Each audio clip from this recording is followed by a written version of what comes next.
3, 2, 1, 0.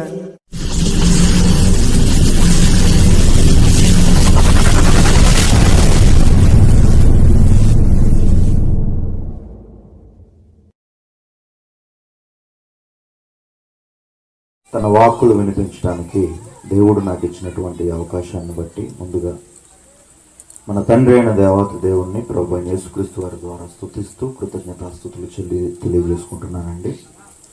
ఇక్కడ ఇది రెండవసారి అనుకుంటా, మూడవసారి రైట్. ఎలా ఉన్నారు? బాగున్నారా? జ్ఞాపకం ఉన్నానా? ఉన్నానా? నేను చెప్పిన మాటలు జ్ఞాపకం ఉన్నాయా? గడిచిన 2 సందర్భాల్లోనూ ఏది ముఖ్యం? నేను జ్ఞాపకం ఉండడం ముఖ్యమా, నేను చెప్పిన మాటలు జ్ఞాపకం ఉండడం ముఖ్యమా? ఏది ముఖ్యం? కాబట్టి గడిచిన 2 సందర్భాల్లో చేసిన తప్పు ఈసారి చేయకండి.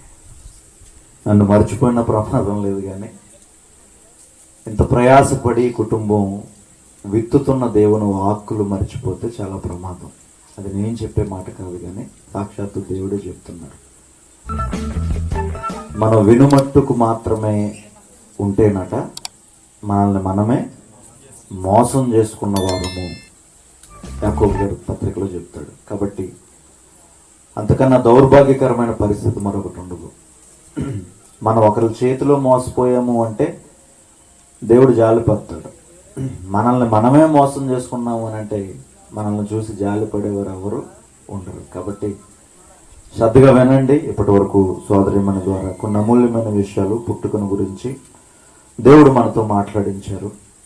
మరికొన్ని విషయాలు, లోతైన సంగతులు మీకు అర్థమయ్యే రీతిలో యేసుక్రీస్తు వారి గురించినటువంటి ఉనికి, సమాజం ఏమనుకుంటుంది, బైబిల్ ఏం చెబుతుంది అన్న దాని గురించి మరికొద్ది నిమిషాలు నేను మాట్లాడతాను. దేవుని సహాయం మరొక్కసారి మనం తీసుకుందాం. దానికి ముందు మరొక్కసారి ఈరోజు పుట్టినరోజు చేసుకుంటున్నటువంటి చిన్నారిని దీవిస్తూ ఆమెకు నా ఆశీస్సులు క్రీస్తు సంఘము దొల్ల ద్వారా తెలియజేసుకుంటూ, అలాగే బాప్తిస్మం తీసుకున్నందుకు కృతజ్ఞత కూడికగా ఈ 2 కారణాలను బట్టి ఈ గృహం ఈరోజు ఇక్కడ ఈ కార్యక్రమాన్ని ఏర్పాటు చేయడం జరిగింది. కాబట్టి మీలో ఎంతమంది దేవుణ్ణి అంగీకరించారో నాకు తెలియదు, ఎంతమంది దేవుణ్ణి ఇంకా అంగీకరించకుండా ఇక్కడ కూర్చున్నారో కూడా నాకు తెలియదు.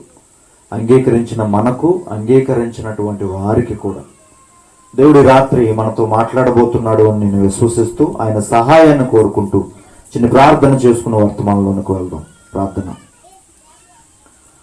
పరిశుద్ధుడు అయిన మా ప్రియ పరలోకపు తండ్రి, మరొకసారి మీ సన్నిధి వెలుగును మా మీద ప్రకాశింప చేయమని మీ ఎదుట ప్రాధేయపట్టుకు ప్రభువా, మా అందరికీ మీరు ఇచ్చిన ఈ గొప్ప అవకాశాన్ని బట్టి మీ కుమారుడు మా రక్షకుడైన యేసుక్రీస్తు వారి అతి పరిశుద్ధ నామములు కృతజ్ఞతాస్తుతులు స్తోత్రములు చెల్లించుకుంటున్నాం తండ్రి. ప్రభువా, మేము మాట్లాడుకుంటే ఒక వ్యక్తి గాలికి ప్రయాసపడినట్టుగా ఆ ప్రయాస కేవలం వృధానే తండ్రి.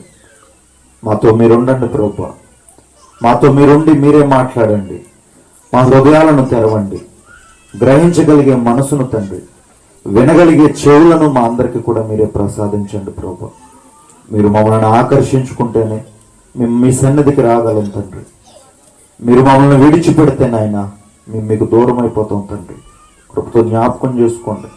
మీ వాక్కులు వినగలిగే పట్టుదల మా యందు ఉంచమని కోరుకుంటూ తండ్రి, ఈ రాత్రి ఈ ప్రయాస వృధా కాకుండా మా అందరి జీవితాల్లో వెలుగులు నింపేదిగా నాయన మీ కృపలో ఈ కార్యక్రమాన్ని భద్రపరచమని, దుష్టుడు మా తలంపులను తండ్రి వేరే చోటికి తీసుకుని వెళ్లకుండా, విత్తబడే వాక్కులను ఎత్తుకుని పోకుండా ఎవరికి వారి హృదయాల్లో కంచెను తండ్రి ఏర్పాటు చేసుకుంటూ తగిన శక్తి మీరే అనుగ్రహించి కార్యక్రమం ద్వారా మహిమ, ఘనత, ప్రభావములు మీరే పొందుకున్నామని యేసుక్రీస్తు వారి పరిశుద్ధ నామములో ఈ ప్రార్థన అడుగుచున్నాము తండ్రి. ఆమేన్. రైట్. యేసుక్రీస్తు వారి యొక్క ఉనికి గురించి ఈరోజు లోకం ఏమనుకుంటుంది, బైబిల్ ఏం చెబుతుంది అంటే, ఆయన ఉనికి గురించి బైబిల్ పరిచయం చేసిన కొన్ని మాటలు మనం చూద్దాం. మత్తయి గారు రచించినటువంటి సువార్త, ఆయనతో తిరిగినటువంటి మత్తయి అనే భక్తుడు యేసుక్రీస్తు వారి గురించి ఆయన జీవిత చరిత్రను లిఖించి ఆయన గురించి ఇస్తున్న స్టేట్మెంట్ని మనం చూసినప్పుడు 9వ అధ్యాయము మత్తయి గారు రాసిన సువార్త, మన ఫ్యాన్ కట్టండి, 9వ అధ్యాయము మత్తయి గారు రాసిన సువార్త 12వ వచనంలో చెప్పబడుతున్న మాటను మనం చదువుతాం. ఆయన ఆ మాట విని రోగులకే గాని ఆరోగ్యము గల వారికి వైద్యుడు అక్కరలేదు కదా. యేసుక్రీస్తు వారు తన గురించి తాను పరిచయం చేసుకుంటున్నారు. ఆయన గురించి ఆయన ప్రకటించుకుంటున్నారు. స్వయంగా యేసుక్రీస్తు వారు మాట్లాడినటువంటి మాట ఇది. జాగ్రత్తగా వినండి దయచేసి అందరూ కూడా. నేను విస్తరించి మాట్లాడను, త్వరగానే నేను ముగిస్తాను. ఎందుకంటే రేపటి రోజు మనం అందరం కూడా పనులు చేసుకుని బ్రతికే వాళ్ళం. ఉదయం నుంచి ఇప్పటి వరకు కష్టపడి ఇక్కడికి వచ్చాం. రేపటి రోజు మరలా ఎర్లీగా లేవాలి, పనులు చేసుకోవాలి. కాబట్టి నాకు తెలుసు త్వరగానే నేను మిమ్మల్ని విడిచిపెడతాను. కాబట్టి దయచేసి మీ శరీరాలు మరి నిద్రకు ఉపక్రమించకుండా మీరే కాపాడుకోండి. కాపాడుకుంటే ఒక అద్భుతమైన సంగతిని దేవుడు ఈ రాత్రి మీకు వినిపించబోతున్నారు. చూద్దాం. ఆయన ఉనికి ఆయనే చెప్పుకుంటున్నారు. ఏంటి ఆయన ఉనికి అంటే, ఆయన గురించి చెప్పుకుంటున్నటువంటి మాట ఏంటి? ఆ మాట అంటే, ఆయన ఆ మాటను విని రోగులకే గాని ఆరోగ్యము గల వారికి వైద్యుడు అక్కరలేదు కదా అన్న మాటను ఆయన మాట్లాడారు. 9 మాటలు మొదలు. ఏంటి ఆయన ఉనికి చెప్తున్నాడు చూడండి.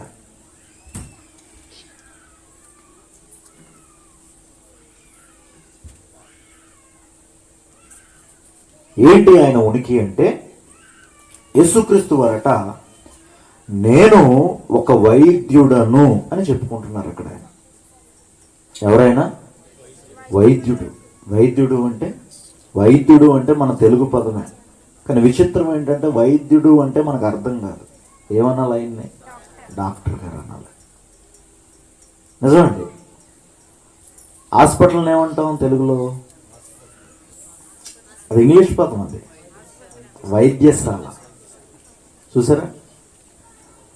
తెలుగు భాష, తెలుగు నేల, తెలుగు గడ్డ అనుకుంటాం. కానీ తెలుగు పదాలు కీలకమైన విషయాల్లో మనకి తెలుగు పదాలకి అర్థాలు తెలియదు. మనకి వైద్యుడి దగ్గరికి వెళ్తున్నానంటే భూత వైద్యుడు అనుకుంటాం మనం. వైద్యుడు అంటే డాక్టర్ గారు. అచ్చ తెలుగులో ఈ భక్తుడు ప్రభువు గురించి పరిచయం చేస్తున్న మాట ఆయన ఎవరట? వైద్యుడు. యేసుక్రీస్తు వారు తన గురించి ఆయన నేరుగా ఆయన ఇస్తున్నటువంటి స్టేట్మెంట్, నేను వైద్యుణ్ణి అని చెప్తున్నాడు ఆయన. ఈరోజు సమాజం ఏం చెప్తుంది యేసుక్రీస్తు వారి గురించి? యేసుక్రీస్తు వారు ఎవరు అంటే ఈరోజు సొసైటీ ఏం చెప్తుంది? సొసైటీలో ఆయన ఉనికి వేరు, సమాజంలో యేసుక్రీస్తు వారి ఉనికి వేరు, బైబిల్లో యేసుక్రీస్తు వారి ఉనికి వేరు. ఈరోజు బైబిల్లో ఆయన ఉనికి ఉన్నది ఉన్నట్టుగా సమాజానికి తెలియట్లే. ఏమని మాట్లాడుతున్నారు బైబిల్లో? యేసుక్రీస్తు వారి ఉనికి ఆయన వైద్యుడు అని చెప్పుకుంటూ ఉంటే బయట ఉన్న వాళ్ళు ఏమని మాట్లాడుతున్నారు? యేసుక్రీస్తు వారు ఎవరు అని అంటే ఆయన ఎవరట? మాలాల దేవుడు అండి. ఆయన ఎవరట? మాదిగి వాళ్ళ దేవుడు అండి. ఆయన ఎవరట? ఆయన విదేశీయులకు సంబంధించిన దేవుడు అండి. ఆయన ఎవరు అని అంటే ఎన్నో మంచి పనులు చేసిన చాలా మంది ఉన్నారు సంఘ సంస్కర్తలు. ఆ సంఘ సంస్కర్తల్లో ఆయన కూడా ఒకటండి. ఎక్కడుంది అలాగా? ఆయన ఫలానా జాతికి సంబంధించిన దేవుడు, ఆయన ఫలానా వర్గానికి సంబంధించిన దేవుడు, ఆయన ఫలానా దేశానికి సంబంధించిన దేవుడు అని చెప్పటానికి మన దగ్గర ఉన్న ప్రామాణికం ఏంటి? మన దగ్గర ఉన్న ఆధారం ఏంటి? ఏముంది మన దగ్గర ఆధారం? ఏ ఆధారంతో మనం మాట్లాడుతున్నాం యేసుక్రీస్తు వారి గురించి ఈ విధమైనటువంటి మాటలు? ఏముంది మన దగ్గర ఆధారం? నిజంగా ఒక వ్యక్తి మంచాడా చెడ్డాడా అన్నది మనం తెలుసుకోవాలని అంటే ఊరకనే ఇంట్లో కూర్చుని అనుకుంటే అయిపోద్దా? చెప్పండి. నేను మంచి ఉన్నా చెడ్డ ఉన్నా అన్నది మీకు అర్థం కావాలంటే మీరు ఏం చేస్తారు? మా ఊరికి రావాలి. నా ఇంటి చుట్టుపక్కల వారిని ముందు అడుగుతారు. పెళ్ళికి సంబంధానికి పోయేటప్పుడు మనం చేసే పని ఏంటి? ఒక ఊరు నుంచి మనకి సంబంధం వచ్చిందంటే ముందు తిన్నగా ఊరికి వెళ్ళిపోయి ఏ బడ్డీ కొట్టు దగ్గర ఆగుతాం, ముందు పలానా ఇంటి పేరు చెప్పి పలానా వాళ్ళట కదా, వాళ్ళు ఎటువంటి వాళ్ళు అని అడుగుతున్నాం, ఎంక్వైరీ చేసుకుంటామా? దీన్నే పెద్దలు ఏమన్నారు, ఇటు 7 తరాలు అటు 7 తరాలు, పెళ్లి చేయటానికి ఇటు 7 తరాలు అటు 7 తరాలు. అంటే ఏం చేస్తున్నాం మనం? ఒక మనిషి మంచివాడా చెడ్డవాడా అన్నది తెలుసుకోవడానికి మనం ఏం చేస్తున్నాము అని అంటే 7 తరాలు వెనక్కి 7 తరాలు ముందుకి ఆలోచించి అప్పుడు ఈ మనిషి చెడ్డాడా మంచివాడా అన్న కితాబునిస్తున్నాం. నేను అడుగుతున్నా, ఒక మనిషినే మంచివాడా చెడ్డవాడా అన్నది తెలుసుకోవటానికి ఇంత లోతైనటువంటి ఒక ఎంక్వైరీని మనం చేసేటప్పుడు ఒక దేవుణ్ణి పట్టుకుని ఫలానాది అని మనం మాట్లాడుతూ ఒక వర్గానికి మనం అంటగట్టే ప్రయత్నం చేస్తున్నాము అని అంటే మన దగ్గర ఉన్నటువంటి ప్రామాణికం ఏంటి? ఏమీ లేదండి. ఊరకనే అనేసుకుంటాం అంతే. అనేసుకోవడం వలన ఎన్నో అపార్థాలు జరుగుతాయి.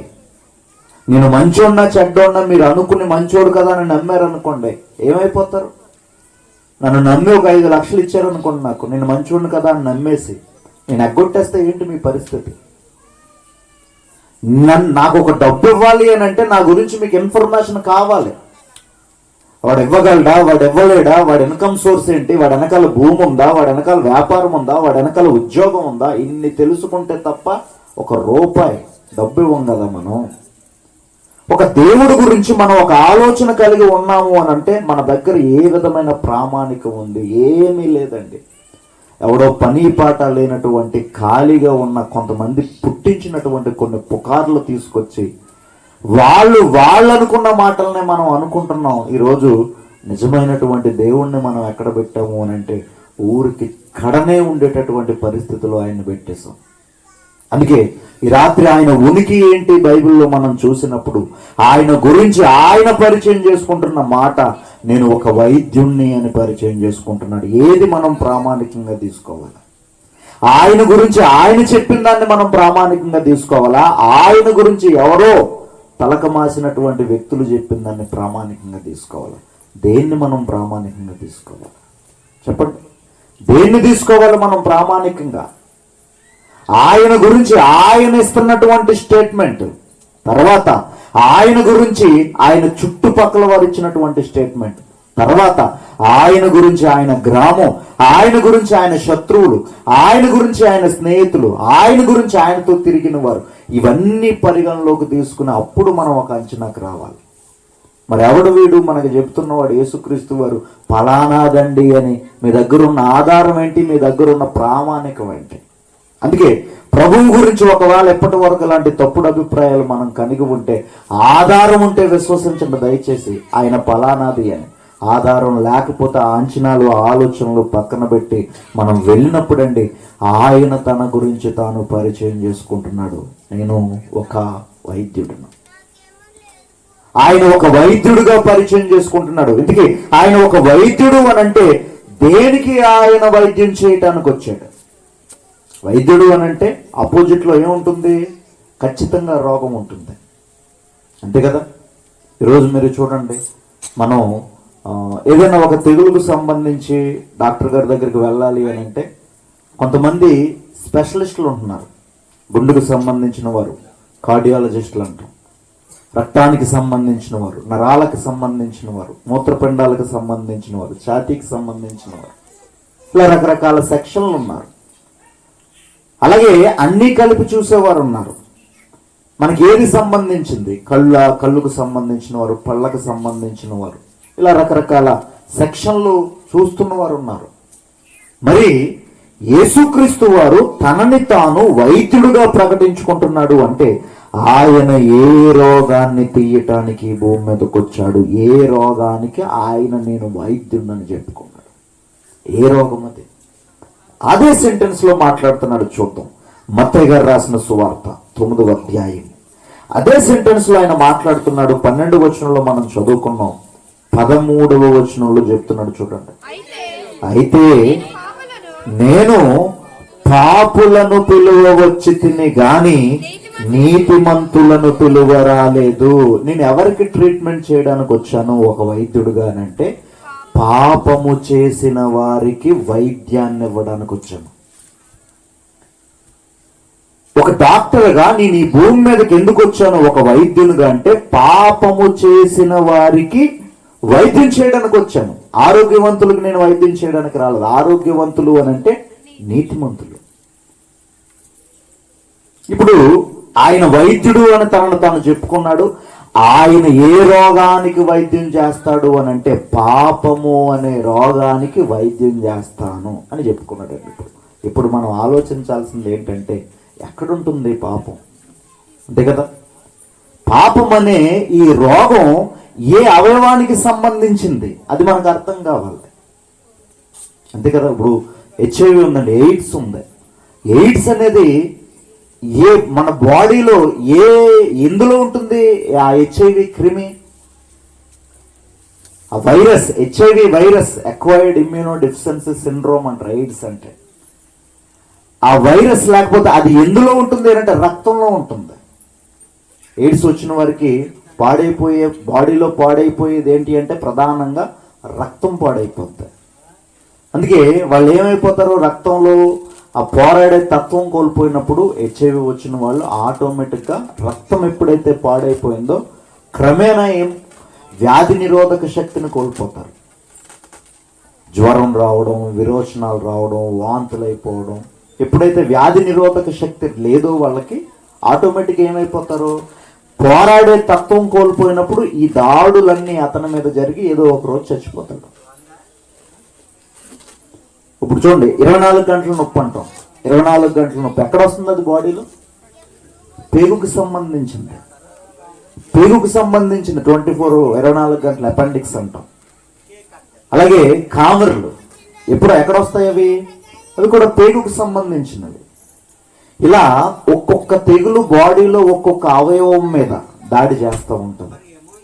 క్యాన్సర్ చూడండి, ప్రారంభంలో ఎక్కడ వస్తుంది? అది ఏదో ఒక పార్ట్లో వస్తుంది క్యాన్సర్. మొదటి దశ అది, 2వ దశ, 3వ దశ, 4వ దశకు వచ్చేసరికి బాడీలో మొత్తం ఎన్నో చోట్ల ఆ క్యాన్సర్ పుండ్లు వచ్చేస్తాయి. ఆటోమేటిక్గా బాడీ అంతా స్ప్రెడ్ అయిపోతుంది, చివరాఖరికి చచ్చిపోతాడు. ప్రారంభం ఒక చోటే, కానీ ముగింపుకు వచ్చేసరికి 4వ దశకు వచ్చేసరికి క్యాన్సర్ 4th స్టేజ్కి వచ్చేసరికి అది పాకుతూ మొత్తం బాడీలో అవయవాలన్నింటినీ డ్యామేజ్ చేస్తుంది. ఇలా ఒక్కొక్క రోగము ఒక్కొక్క అవయవం మీద దాడి చేస్తా ఉన్నప్పుడు పాపము అనే రోగము మానవునిలో ఏ అవయవంలో ఉంది అది మనకు తెలియాలి. ఎందుకు ఇదంతా చెప్తున్నాను అని అంటే, నేను రోగిని అయితే వైద్యుడు ఉన్నాడు మన దగ్గర ఈరోజు. ఆ నిర్ధారణ మనకు రావాలి రాత్రి. నిజమే కదా, నాలో రోగం ఉంది అన్నప్పుడు నో సెకండ్ థాట్, ఖచ్చితంగా వైద్యుడు అని నేను చెప్పుకున్నాడు కాబట్టి ప్రభువు దగ్గరికి మనం రావాలి. ఇప్పటి వరకు మన ఆలోచనలు ఒకవేళ ఎన్నున్నా అవన్నీ కొట్టిపాడేసి, ఎందుకంటే రోగం తగ్గాలి. ఎందుకంటే శరీర సంబంధమైన ఒక రోగం ఈరోజు వచ్చింది అని అంటే మనం ఎక్కడెక్కడికి పారిపోతున్నాం చూడండి, తగ్గకపోతే. కేరళ వెళ్ళాలి, ఆయుర్వేదం కేరళకి వెళ్ళిపోతున్నాం కదా.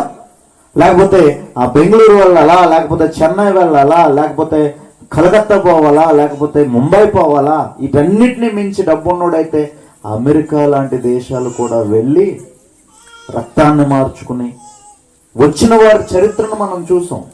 ఎందుకు అనంటే, నాకు ఈ రోగం ఉంది అని తెలిసినప్పుడు ఆరోగ్యవంతుడు అవ్వాల్సిన బాధ్యత కూడా ఎవరి మీద ఉంది?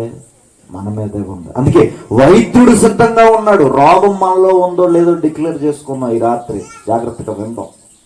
ఇప్పుడు పాపము అనేటటువంటి రోగం మన శరీరంలో ఏ అవయవానికి సంబంధించింది, ఎక్కడ ఉంది? పాపం శరీరానికి సంబంధించి ఏ అవయవంలో ఉంది అని అంటే, చూడండి, పాత నిబంధన నుంచి మాట్లాడుతున్న మాటలు మనం చూస్తే మనందరికీ తెలుసు. ఇర్మియా గ్రంథం 17వ అధ్యాయం 9వ వచనంలో చెప్పిన మాట. ఇర్మియా గ్రంథము 17వ అధ్యాయము 9వ వచనంలో చెప్పిన మాట, హృదయము అన్నిటికంటే మోసకరమైనది, అది ఘోరమైన వ్యాధి కలది. దానిని గ్రహించగలిగిన వాడు ఎవడు? చూడండి, హృదయము ఘోరమైన వ్యాధి కలది. హృదయము ఘోరమైన వ్యాధి కలదు. ఏంటి హృదయము ఘోరమైన వ్యాధి? హృదయంలో ఉన్నటువంటి ఆ వ్యాధి ఏంటి అంటే, బైబిల్ మనకి చెబుతున్నటువంటి, ఆ బైబిల్ మాత్రమే మనకు బోధించినటువంటి సత్యం ఏంటి అని అంటే, హృదయములో ఉన్న ఘోరమైన వ్యాధి ఏంటి అని అంటే, పాత నిబంధన మనకు పరిచయం చేసింది. కొత్త నిబంధనకు వచ్చేసరికి ప్రభువు మాట్లాడుతూ ఇంతకీ ఏంటి ఆ ఘోరమైనటువంటి వ్యాధి అని అంటే, మార్కు గారు రాసిన సువార్త 7వ అధ్యాయంలో చూడండి. హృదయంలో ఉన్న ఘోరమైన వ్యాధి ఏంటంటే చెప్తున్నాడు, పాపానికి సంబంధించినటువంటి ఆ క్రియలను చూడండి ఎంత అద్భుతంగా మాట్లాడుతున్నాడో ప్రభువు వారు. 7వ అధ్యాయం 21వ వచనం. 7వ అధ్యాయం 21వ వచనం. లోపల నుండి అనగా మనుష్యుల హృదయములో నుండి, హృదయము ఘోరమైన వ్యాధి కలిగింది అని అంటున్నాడు కదా. అందుకే హృదయములో ఉన్న ఘోరమైన వ్యాధి ఏంటి అంటే ప్రభువే మరలా చెప్తున్నాడు, వైద్యుడే మరలా చెప్తున్నాడు. ఎందుకంటే ఒక రోగాన్ని నేను తగ్గించడానికి వచ్చాను అని ఆయన స్టేట్మెంట్ ఇచ్చాడు. ఆ రోగాన్ని తగ్గించడంలో నేను ఒక స్పెషలిస్ట్ని అని చెప్పుకున్నాడు ఆయన. కాబట్టి ఆ రోగము తాలూకా లక్షణాలను కూడా ఎవరు చెప్పాలి? ఆయనే చెప్పాలి.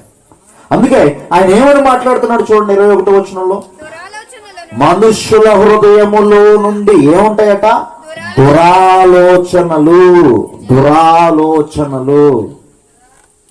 హృదయంలో ఏమున్నాయి? దురాలోచన. దురాలోచన అని అంటే చెడ్డాలోచనలు. చెడ్డాలోచనలు పాపమా కాదా? చెప్పండి, చెడ్డాలోచనలు పాపమా కాదా?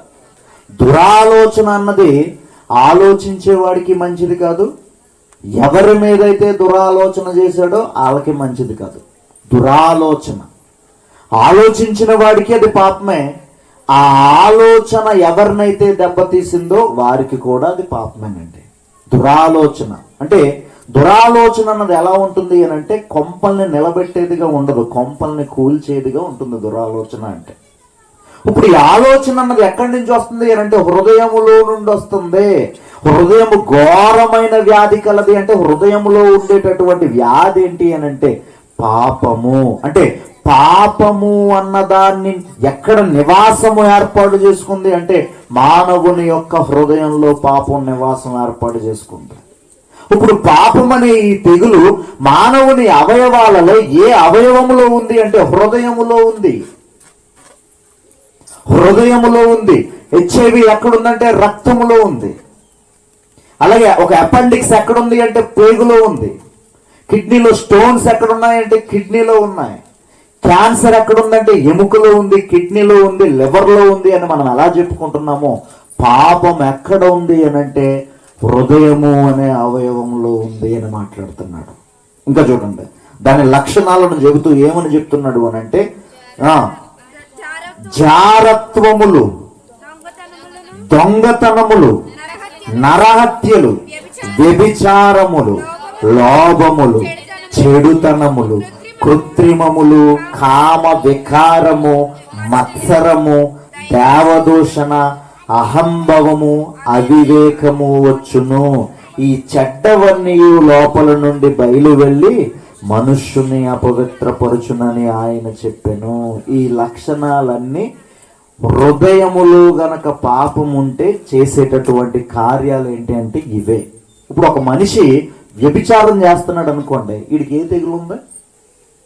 వీడికి ఏ తెగులు ఉందా? పాపము అనే తెగులు ఉంది కాబట్టి ఆ మనిషి ఏం చేస్తున్నాడు? వ్యభిచారం చేస్తున్నాడు.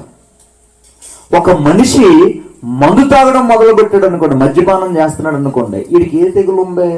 పాపము అనే తెగులు ఉంది కాబట్టి మద్యపానం, పాపము అనే తెగులు ఉంది కాబట్టి వ్యభిచారం, పాపము అనే తెగులు ఉంది కాబట్టి ఒకరిని తిట్టడం, పాపము అనే తెగులు ఉంది కాబట్టి ఒకరిని కొట్టడం, పాపము అనే తెగులు ఉంది కాబట్టి దొంగతనం, పాపము అనే తెగులు ఉంది కాబట్టి అహంభావం, అంటే ఎవరిని పట్టించుకోడు, తలపోగరు, అడిగి తింటానికి కూడు ఉండదు కానీ ఎవరి మాటకి వీలుగవడు, హెడ్ వెయిట్ అంటారు చూసారా, ఆ బాబు అన్నమాట. పాపము అతని హృదయంలో ఉంటే అవివేకం వస్తుంది. పాపం అతని హృదయంలో ఉంటే చివరాఖరికి సాక్షాత్తు దేవుణ్ణి వాడు దూషించే స్థితికి వచ్చేస్తాడట. ఈ లక్షణాలన్నీ ఏంటంటే నాలో పాపం ఉంది అని తెలియచేయడానికి దేవుడు ఈ లక్షణాలు, పాపం ఉన్న వాళ్ళు ఈ లక్షణాలు బయటికి కనబడతాయి. మొన్న ఇప్పటి వరకు కరోనా చాలామంది మాస్కులు పెట్టుకొచ్చారు. కరోనా అన్నది నాకు వచ్చింది లేదు అనడానికి లక్షణాలు ఏంటండి? కరోనా అనే తెగులు నాకు వచ్చింది రాదు అనడానికి లక్షణాలు ఏంటి? తుమ్ము, దగ్గు. ప్రాథమికంగా తుమ్ము దగ్గు వచ్చింది అని అంటే మనం ఏం చేసేవాళ్ళం? పారిపోయేవాళ్ళం. ఇదివరకు తుమ్ము వచ్చింది అనుకోండి, ఏమనుకునేవారు పెద్దలు? తుమ్ము వస్తే చిరంజీవా అనేవారు కదా. తుమ్ము వస్తే ఇప్పుడు చిరంజీవి అంటలేదు, ఏమంటున్నారు? తుమ్ము వస్తే గుండెల పట్టుకుని పారిపోతున్నారు తుమ్మునుడి దగ్గర నుంచి. ఇప్పుడు చిరంజీవి లేడు, నాగార్జున లేడు, తుమ్ము వస్తే పారిపోవడం. ఇంకా తుమ్ముతుంటే ఇంకా అదే ఆలోచనలో ఉన్నాం మనం, దగ్గుతుంటే ఇంకా అదే ఆలోచనలో ఉన్నాం. అంటే దాని అర్థం ఏంటి? తుమ్ము వచ్చినా దగ్గు వచ్చినా లోన ఏముంది? కరోనా ఉందేమో. వాసన తెలియట్లేదు, రుచి తెలియట్లేదు. కరోనా వచ్చింది అని అంటే నాకు కూడా వచ్చింది. వాసన రుచి పోని, రొంప వాసన రుచి పోయేసరికి ఆటోమేటిక్గా నిర్ధారణ వచ్చేసింది నాకు కరోనా ఎఫెక్ట్ అయ్యింది అని. అలాగే పాపము గనక హృదయంలో ఉంటే ఆ వ్యక్తి ఎలా ఉంటాడో బైబిల్ చెప్తుందండి. పాపము అనే తెగులు మానవుని హృదయంలో ఉంటే ఈ వ్యక్తి ఎలాగా ఉంటాడట? వాడు తిట్టుబోతుగా ఉంటాడు, వాడు తిరుగుబోతుగా ఉంటాడు, వాడు అసూయపరుడుగా ఉంటాడు, వాడు దురాలోచనలు కలిగిన వ్యక్తిగా ఉంటాడు, వాడు ఒక దొంగగా తిరుగుతాడు, వాడు ఒక దౌర్భాగ్యుడిగా మారిపోతాడు, వాడు ఎవ్వరికి ఉపయోగపడ్డ, చివరికి వాడికి వాడు కూడా ఉపయోగపడ్డ అంత భయంకరమైనటువంటి లక్షణాలు ఆ వ్యక్తిలో ఉంటాయి. పాపము అన్నది ఆ వ్యక్తిలో ఉంటే దీన్ని బట్టి మనం ఆలోచించుకుంటున్నప్పుడు అండి, నేను పేషెంట్నా కాదా అన్నది ఆటోమేటిక్గా మీకు అర్థమైపోవాలి. అంతే కదా. తెగులు లక్షణాలు చెబుతున్నప్పుడు పేషెంటా కాదా అన్నది మనకు అర్థమైపోవాలి. తెగులు లక్షణాలు మనకు వినబడుతున్నప్పుడు, ఇంకా మనం చూసినప్పుడు, ఇంకా లోతుకు మనం ఆలోచించినప్పుడు అండి, చదువుకున్నటువంటి లేఖన భాగంలో దీని గురించి మాట్లాడుతూ, సమయం తక్కువ ఉంది కనుక నేను మీకు బ్రీఫ్గా చెప్పట్లేదు, మీకు అర్థమవుతుందని నేను విశ్వసిస్తున్నాను. 7వ అధ్యాయము రోమాపత్రిక, ఒక భక్తుడు మాట్లాడుతూ చూడండి ఎంత అద్భుతమైన వివరణ ఇస్తున్నాడు దీని గురించి. 7వ అధ్యాయము 18వ వచనం నుంచి మనం చూసినప్పుడు,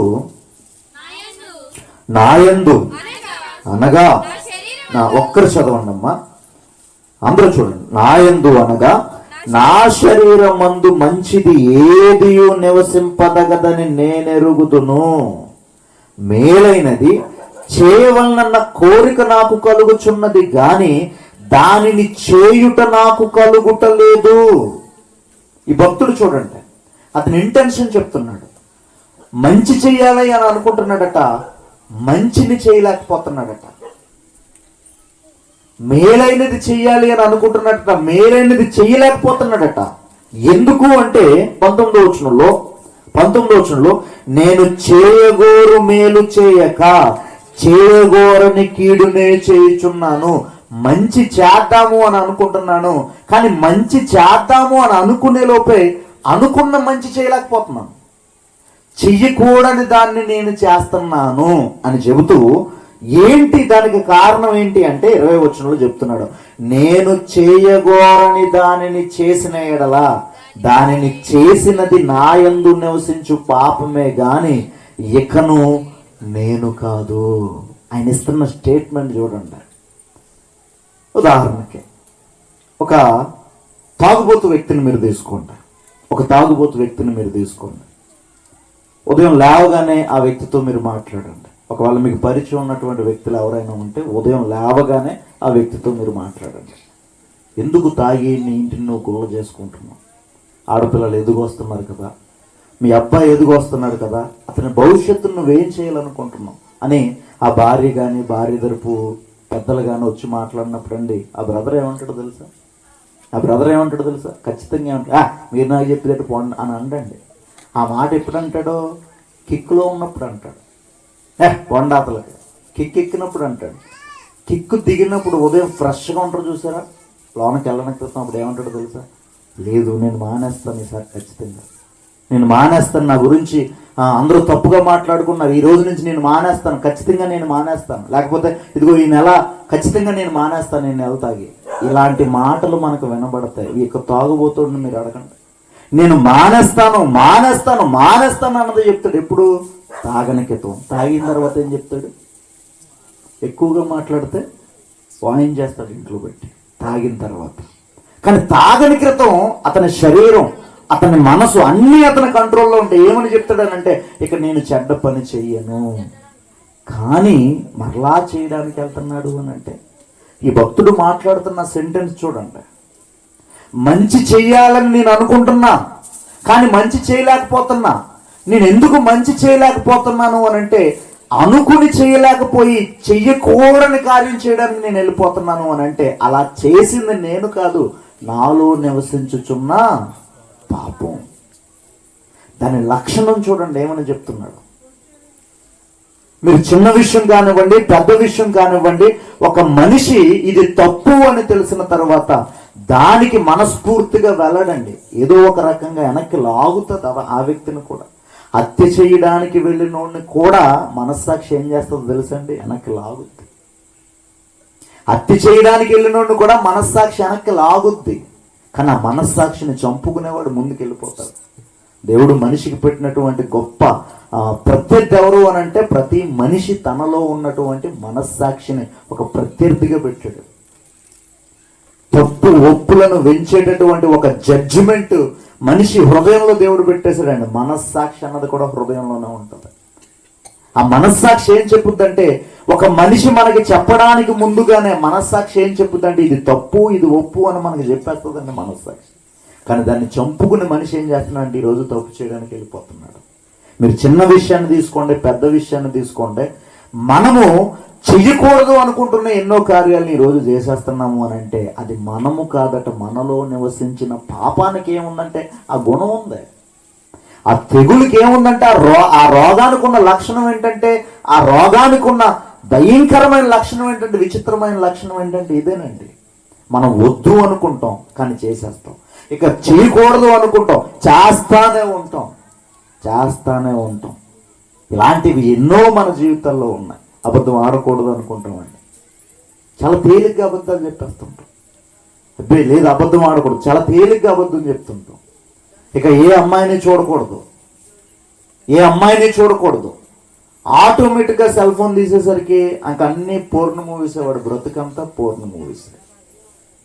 ఎన్నోసార్లు కళ్ళతో నిబంధన చేసుకున్న వాళ్ళు డిసెంబర్ 31 రాగానే ఎన్నో నిబంధనలు చేసుకున్నారు. ఈ సంవత్సరం బైబిల్ని పూర్తి చేసేయాలి. నేను మాట్లాడేది భక్తుల గురించి, బయట ఉన్న అన్యుల గురించి కాదు. నేను మాట్లాడేది బాప్తిస్మం తీసుకున్న భక్తుల గురించి. ఈ సంవత్సరం బైబిల్ని పూర్తి చేసేయాలి అనుకుంటాం. బైబిల్ని పూర్తి చేస్తున్నామా? మనం ఎన్నో అనుకుంటున్నాం, కానీ అనుకున్న మేలు మనం చేయలేకపోతున్నాము అని అంటే, మనలో నివాసం ఏర్పాటు చేసుకున్నటువంటి పాపము మనల్ని అది చేయనివ్వదట. అంటే మనము ఈ రోజు ఒక మంచి పని అనుకున్న మంచి పనిని మనం చేయలేకపోతున్నామంటే గుర్తుపెట్టుకోండి, ఒకటే ఆనవాళ్ళు ఏంటి అని అంటే, నీలో ఏముంది? పాపం ఉంది. ఇక దీనిని మించినటువంటి ఆనవాళ్ళు ప్రపంచంలో ఎవరేమో మనకి ఒక బైబిల్ తప్ప, ప్రభువు బోధ తప్ప, పాపము నాలో ఉన్నది అనటానికి గుర్తేంటి అని అంటే, రాసుకోండి మీ బైబిల్ ముందు. మంచి అనుకుని మంచిని చేయకుండా నువ్వు కీడుకు వెళ్ళిపోతున్నావు అని అంటే, నీలో ఉన్నటువంటి పాపం నిన్నేం చేసింది అని అంటే బయటికి తీసుకుని పోతుంది. ఈ కొలమానం ప్రకారం ఆలోచించుకుంటే ప్రపంచంలో పాపం చేయనోడు ఎవడున్నాడు చెప్పండి? ఎవడున్నాడు ప్రపంచంలో పాపం చేయనోడు? అందుకే బైబిల్ ఇచ్చిన స్టేట్మెంట్ అంటే, ఏ భేదమును లేదు, అందరూ పాపం చేశారట. అందరూ. నువ్వు ఏ మతంలో ఉన్నా, నువ్వు ఏ దేశంలో ఉన్నా, నువ్వు ఏ వర్గంలో ఉన్నా, నువ్వు స్త్రీవా, నువ్వు పురుషుడువా, నువ్వు పెద్దోడువా, నువ్వు చిన్నోడువా, నువ్వు నడి వయసు కలిగిన వాడువా, నువ్వు చిన్న పిల్లవా, నువ్వు ఎవరివైనా, ఏ వర్గానికి చెందిన వాడువైనా, ఏ భేదము లేదు. అందరూ ఏం చేశారట? పాపము చేసి దేవుడు అనుగ్రహించే మహిమను కోల్పోతున్నారు పాపం చేసి. మరి ఏంటి గుర్తు అంటే, ఇదిగో కొలతలు. బైబిల్లో దేవుడు మనకు చెప్తున్నాడు కొలతలు. ఇంకా మీరు చూడండి, నేను రెఫరెన్స్ ఇస్తాను, ఇంటికి వెళ్ళిన తర్వాత చదవండి. రోమపత్రిక 1వ అధ్యాయము 18వ వచనం నుంచి 32వ వచనం వరకు చూడండి. ఇదే కనబడుద్ది మనకి. 18 నుంచి 32 వచనాలు ఇదే కనబడుద్ది మనకి. ఈ లక్షణాలు ఒకసారి ఇంటికి వెళ్ళిన తర్వాత మీరు మరలా నెమరు వేసుకోండి. తిమోతి గారికి రాసిన 2వ పత్రిక 3వ అధ్యాయము ఈ రిఫరెన్స్ ను కూడా నోట్ చేసుకోండి. 3వ అధ్యాయము మొదటి వచనం నుంచి 3వ అధ్యాయము మొదటి వచనం నుంచి సుమారుగా 7 వచనాల వరకు మనకి ఈ లక్షణాలు కనబడతాయి. ఇంకా బైబిల్లో శరీర కార్యాలు గలతీ పత్రిక 5వ అధ్యాయం 19 వచనం 20 వచనం మనం చూసినప్పుడు ఇవన్నీ ఏంటంటే పాపానికి సంబంధించినటువంటి లక్షణాలు. అంటే పాపము అన్న రోగం మనలో ఉంటే మానవుడు ఎలా ప్రవర్తిస్తాడంటే అలా ప్రవర్తిస్తాడు. ఇప్పుడు ఇటువంటి వ్యక్తులు మనలో ఎంతమంది అయితే ఉన్నారో ఆ వ్యక్తులు అందరిలో నివాసం ఏమి ఏర్పాటు చేసుకుందంటే పాపం నివాసం ఏర్పాటు చేసుకుంది. ఇంకా చూస్తే ఈ భక్తుడు మాట్లాడుతున్న కొన్ని మాటలను చూస్తే నిజంగా భయపడాలండి. నిజంగా ఎంత భయం కలుగుతుంది అని అంటే చూడండి 13వ వచనం చూడండి. 13వ వచనం రోమపత్రిక 7వ అధ్యాయం 13వ వచనంలో అయితే పాపము ఉత్తమమైన దాన్ని మూలముగా నాకు మరణము కలుగజేయచ్చు. పాపమైనట్లు అగపడు నిమిత్తము అనగా పాపము ఆజ్ఞ మూలముగా అత్యధిక పాపమగు నిమిత్తము అది నాకు మరణకరమాయను. ఏమని చెప్తున్నాడంటే ధర్మశాస్త్రం పూర్వకాలం, ఆయన ఉన్న కాలం, క్రీస్తుకు రాకముందు ధర్మశాస్త్రానికి లోబడిన వ్యక్తి పౌలు గారు.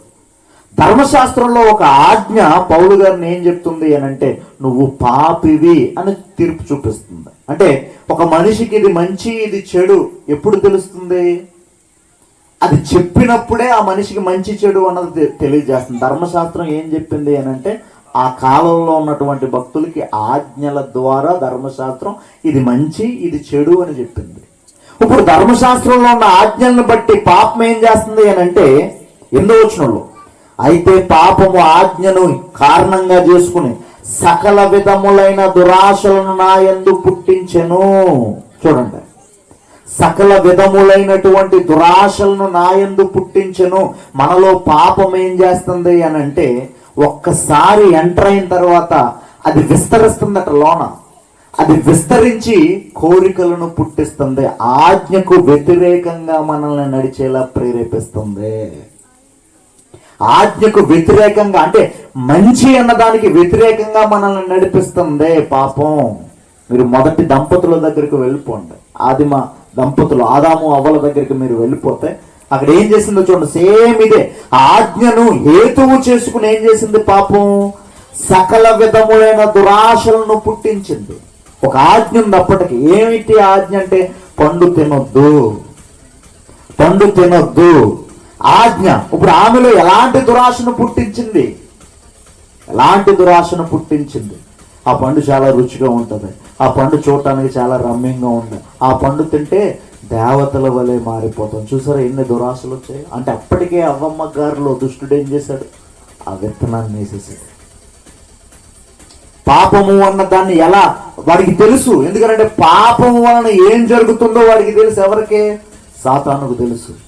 మన భాషలో మాట్లాడుకుంటే దేవుడు రక్షించేవాడు అని అంటే ఈ రాక్షసుడు, దుష్టుడు, అపవాది, వాడు మానవ జాతిని శిక్షకు ఎంచిన వాడుగా కనబడుతున్నటువంటి ఒక మెయిన్ బైబిల్లో మనకు కనబడుతున్నటువంటి ఒక భయంకరమైనటువంటి ప్రత్యర్థి.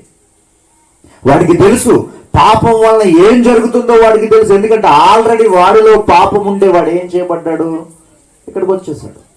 వాడిలో ఎప్పుడైతే పాపం వచ్చిందో వాళ్ళలో ఒక అహంభావం ఏర్పడింది. దుష్టుడి క్యారెక్టర్ను కూడా మనం తీసుకుంటే వాళ్ళు పాపం రాగానే వాళ్ళు ఒక వ్యతిరేకత, వాళ్ళు ఒక అహంభావం, వాళ్ళు ఒక పొగరు, దేవుని కంటే నేనే గొప్పవాడిని అనేటటువంటి ఒక భయంకరమైన అవివేకం వాడికి వచ్చేసిందండి.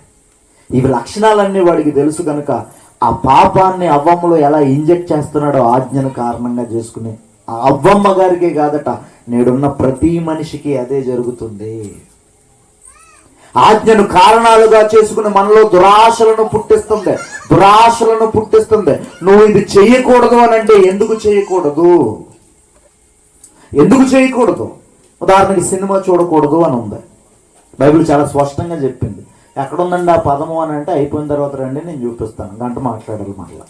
సినిమా అన్న పదం బైబిల్లో ఎక్కడుందంటే అయిపోయిన తర్వాత రండి చూపిస్తాను.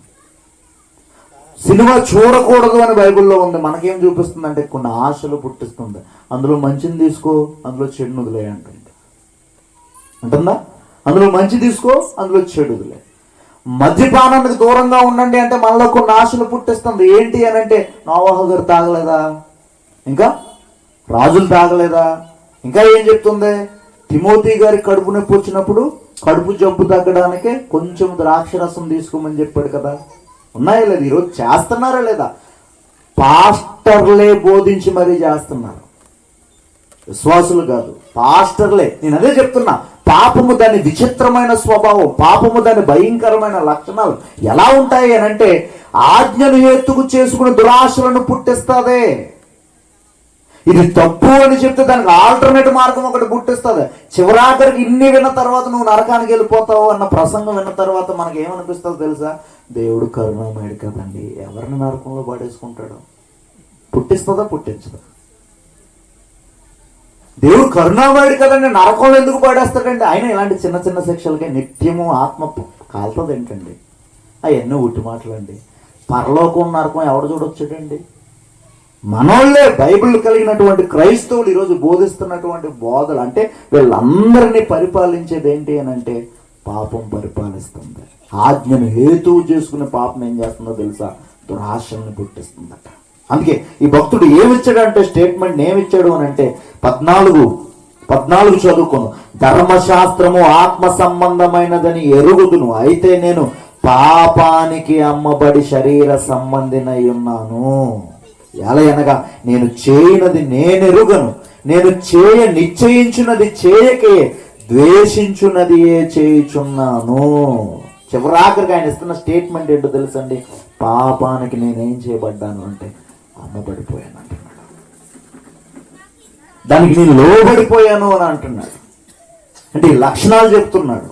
నేను ఏమైపోయానంటే చివరాఖరికి నేను అమ్మబడిపోయాను అంటున్నాడు. ఒకప్పుడు ధర్మశాస్త్రం కింద ఉన్న ఆయన బ్రతుకు గురించి చెప్పుకుంటూ, అలాంటి వ్యక్తి ప్రభు అయిన యేసుక్రీస్తు వారి గురించి ఒక దర్శనాన్ని పొందుకుని పౌలు అనే ఈ భక్తుడు నేరుగా ప్రభు అయిన యేసుక్రీస్తు వారు ఆయనతో మాట్లాడినప్పుడు ఆయన రక్షించబడ్డాడు. రక్షించబడిన తరువాత ఆయన మాట్లాడుతున్నటువంటి ఆ మాటలు కంక్లూజన్కి వచ్చేసరికి చదువుకున్న దాంట్లో కంక్లూజన్కి వచ్చేసరికి ఏమని చెప్తున్నాడు చూడండి, 24వ వచనంలో. అయ్యో నేను ఎంత దౌర్భాగ్యుడును, ఇట్టి మరణమునకు లోనగు శరీరము నుండి నన్ను ఎవడు విడిపించును? ఆయనకు అర్థమైపోయింది, నాలో తెగులు ఉంది, నాలో రోగం ఉంది, ఆ రోగం నుంచి నన్ను ఎవరు కాపాడుతారు? రోగం ఉంది అని తెలిసినప్పుడు ఎవడైనా అరిచే అరుపు ఏంటంటే ఇదేనండి. తెగులు ఉంది అని తెలిసినప్పుడు ఏ ఒక్కడైనా కేక పెట్టే కేక ఏంటి అని అంటే అదే, నేను ఎంత దౌర్భాగ్యుడును, నన్ను ఎవడు దీని నుంచి విడిపిస్తాడు? అది మనల్ని పాలిస్తే మన తెగులు, మన రోగం మనల్ని పరిపాలించేదైతే అది శరీర సంబంధమైనదైనా, అర్థమైతే ఆత్మ సంబంధమైనదైనా, ఎవడైనా పిలిచే పిలుపు పెట్టే క్యాక్ ఏంటి అంటే ఇదే, అయ్యో దీని నుంచి నన్ను ఎవడు విడిపిస్తాడు? ఇప్పుడు నాలో పాపం ఉంది అని అంటే మనలో ఒక కంగారు రావాలి, నాలో పాపం ఉంది అంటే మనలో ఒక భయం రావాలి. నాలో ఇది ఉంది అని నాకు అర్థమైనప్పుడు లక్షణాలను బట్టి మనం కూడా ఎలాంటి కేక పెట్టాలి అని అంటే ఎలాంటి కేక పెట్టాలని, అయ్యో నేను ఎంత దౌర్భాగ్యుడును, ఇట్టి మరణమునకు లోనగు శరీరము నుండి నన్ను ఎవడు విడిపిస్తాడు? ఎవడు విడిపిస్తాడు నన్ను? ఈ తెగుల నుంచి నన్ను కాపాడేవాడు ఎవడున్నాడు? ఈ రోగం నుంచి నన్ను రక్షించే నాదుడు ఎవరున్నారు? అమెరికా పోవాలా, లేకపోతే ముంబై పోవాలా, కేరళ పోవాలా, లేకపోతే హైదరాబాద్ పోవాలా? ఎక్కడికి పోవాలి నేను? ఈ తెగుల నుంచి నన్ను ఎవడు రక్షిస్తాడని ఒక శరీర సంబంధమైన తెగులు నీకు అర్థమైతే నువ్వు కేక పెడుతున్నావు, తెలుసుకుంటున్నావు, పోతున్నావు. ఆత్మ సంబంధమైన ఒక తెగులు ఈ రాత్రి నీలో ఉంది అని దేవుడు నీతో మాట్లాడుతుంటే ఈ కేక నువ్వు పెట్టాలి సోదర సోదరి. ఈ కేకను మనం కూడా పెట్టాలి. అయ్యో నేనంత దౌర్భాగ్యుడును అన్న కేకను మనము కూడా పెట్టాలి. అలా పెట్టినప్పుడు ఆ కేక పెట్టిన తరువాత ఆయన వైద్యుడిని పరిచయం చేస్తున్నాడు. ఆ వైద్యుడిని పరిచయం చేస్తూ చూడండి 25వ వచనంలో ఏమని చెప్తున్నాడు? మన ప్రభువైన యేసుక్రీస్తు ద్వారా దేవుడికి కృతజ్ఞతాస్తుతులు చెల్లించుచున్నాను. కాగా మనస్సు విషయములో నేను దైవ నియమమునకును, శరీర విషయములోనూ నేను పాప నియమమునకు దాసుడనై ఉన్నాను. మనస్సు ఏం చెప్తుంది అనంటే మంచి చేయి, దేవుడి కొరకు బ్రతుకంటుంది. కానీ పాపం ఏం చెప్తుంది అనంటే శరీర విషయంలో పాపం దాసత్వం దానికి చెయ్యి అని చెప్తుంది. ఎందుకు యేసుక్రీస్తు వారిని తలుచుకున్నాడు అనంటే ఈ భక్తుడు, అతనికి అర్థమైంది ఆయనే వైద్యుడు అని.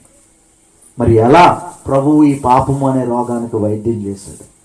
ఎలా వైద్యం చేశాడు అనంటే కంకులు 1 నుంచి 8వ వచనం నుంచి దాన్ని చెబుతూ వస్తూ 4వ వచనంలో చెప్తున్నాడు చూడండి. 4వ వచనంలో చెప్తున్నాడు చూడండి. 4వ వచనంలో 8వ అధ్యాయము 3, 4 వచనాల నుంచి చదువుతాను చూడండి. నేను 3, 4 నుంచి చదువుతాను చూడండి.